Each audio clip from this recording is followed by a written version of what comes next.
The Ukraine has been making headlines not just for its ongoing war, but for something beneath the surface, literally. The country is sitting on vast reserves of critical minerals like titanium, graphite, and manganese, resources that are essential for industries worldwide, from aerospace to batteries. As Ukraine and the US explore a potential minerals partnership, the big question remains: can this be the economic boost the Ukraine needs, or will political roadblocks slow things down? Well, joining us from Kiev is Roman Opimakh, former Director General of Ukraine's Geological Survey and now an independent consultant advising on strategy and policy in the natural resources sector. Roman, thanks very much indeed for talking to us. Hello from Kiev. So, Roman, in your op-ed for mining.com, you outlined how a US-Ukraine critical minerals partnership could be mutually beneficial. Can you walk us through the key points of your argument and why you see this as a strategic opportunity for both countries? The long story short, the main idea is that the upcoming investors will set up new projects in mining, processing, or infrastructure area in Ukraine, which will bring revenue in the national budget, and then a half of the earned income will return to the fund to be reinvested back to the Ukrainian economy. So I believe the deal benefits for everyone. And of course, this reconstruction investment fund, it's supposed to be an efficient vehicle to encourage international investment in Ukraine. Now, the Ukraine has some of the largest titanium reserves in Europe and significant deposits of manganese and graphite. What's needed to turn these resources into a real competitive advantage for the Ukraine? As everywhere, actually, Ukraine do not need something special in this matter. So, of course, we need the capital. All of these projects are capital intensive, and Ukraine needs modern technology to develop, to dig up such a potential, to unlock these proven reserves underground. So, Roman, around 20% of Ukraine's mineral-rich areas are still under Russian occupation. How does that impact the ability to develop these resources, and what's been done to secure the access? It's true that a couple of deposits are occupied temporary, are located on the temporary occupied areas of Ukraine. And it's not possible to deal with that right now. But the majority of reserves and deposits are located in Ukraine right now, and Ukraine are totally controlled. Yeah, there was a lot of talk about critical minerals offsetting the cost of US assistance to the Ukraine, but I see that language was later removed from official statements. Can you clarify what role these minerals might play in future economic agreements? I believe the recovery of Ukraine, it could be win-win for local economy and for our international partners.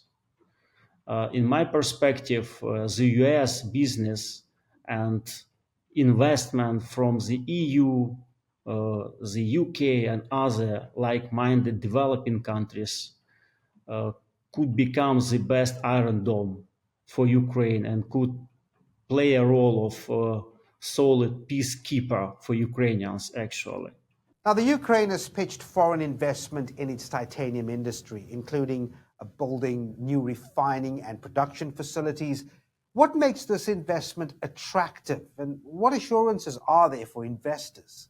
Actually, what I also already mentioned, this is the vast resources potential of Ukraine, and also Ukraine can provide a long-term advantage, competitive advantage for the international value chain on the back of the proximity to Europe, skilled labor force, actually with good legacy, mining legacy in the regions, and finally developed infrastructure, actually well-established network of roads, of railways or seaports or power lines are in the place right now. It's make easier to connect the future mining and processing facilities to the infrastructure. So it means you do not need to start everything from scratch. You've spoken about rare earth elements as a game changer for Ukraine's reindustrialization. What's the potential there? How can the Ukraine move beyond just exploring raw materials? The crucial role is to add additional value add actually in this process, not only to explore and export the raw materials, but also fabricate and manufacturing the at least semi-product inside of the Ukraine, right? So for this reason, of course, the incentive, the legacy incentive and the fiscal incentive has to be established, has to be introduced in Ukraine also. But there is a huge potential for Ukraine to use this chance and actually not only to reindustrialize its own economy, but also to enhance the critical raw material supply chain to de-risk it and diversify it. Now, the recent high level talks in Washington didn't go as smoothly as many had hoped.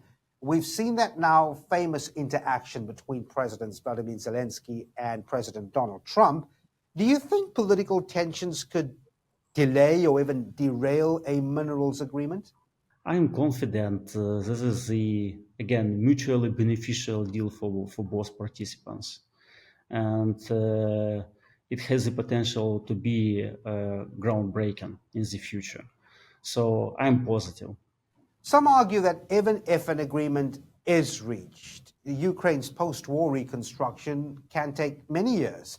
How does the Ukraine balance immediate economic recovery with building a long term critical minerals industry? That's what we need actually. We need a long-term business cooperation with our partner. So, and step by step, it will bring the short-term results. So we do not see the final terms of the international agreement that will be signed in the future. So I believe all of these terms will be finalized in it.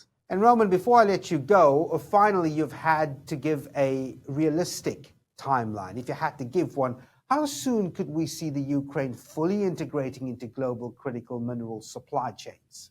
But this is our chance, actually. You know, if you look globally, a bunch of the critical raw materials, deposits, and reserves were captured right now by mainly by one country, China.